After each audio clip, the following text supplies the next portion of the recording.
கசப்பான பாத்திரம். என்னாகமம் 5ஆம் அதிகாரத்தில் ஒரு பெண் தான் உடன்படிக்கை செய்த கணவனுக்கு உண்மையற்றவளாக இருந்ததாக சந்தேகிக்கப்படும் போது அவளுக்கு தண்ணீரில் பரிசுத்த கூடாரத்தின் புழுதி கலந்த ஒரு கசப்பான கலவை குடிக்க கொடுக்கப்பட்டது. அவள் குற்றமற்றவள் என்று கண்டறியப்பட்டால் அவளுக்கு எதுவும் நேராது.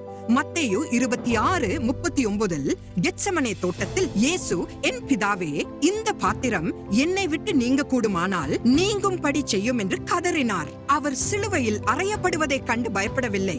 ஏனெனில் கல்வாரியில் மரிப்பதற்காகவே இவ்வுலகத்திற்குள் அடி வைத்தார். அவர் உண்மையற்ற மனவாட்டியான சபைக்காக வைக்கப்பட்டிருந்த அந்த பாத்திரத்தை பார்த்து தன் மனவாட்டியை மீட்க வேறு ஏதேனும் வழி இருக்கிறதா என்று பிதாவிடம் கேட்டார். ஆனால் பரலோகம் மௌனமாக இருந்தது. எனவே அந்த மாசற்ற மணவாளனாகிய இயேசு தன் மாசு படிந்த மணவாட்டிக்காக வைக்கப்பட்டிருந்த பாத்திரத்தை எடுத்து அதன் கடைசி சொட்டு வரை குடித்தார்.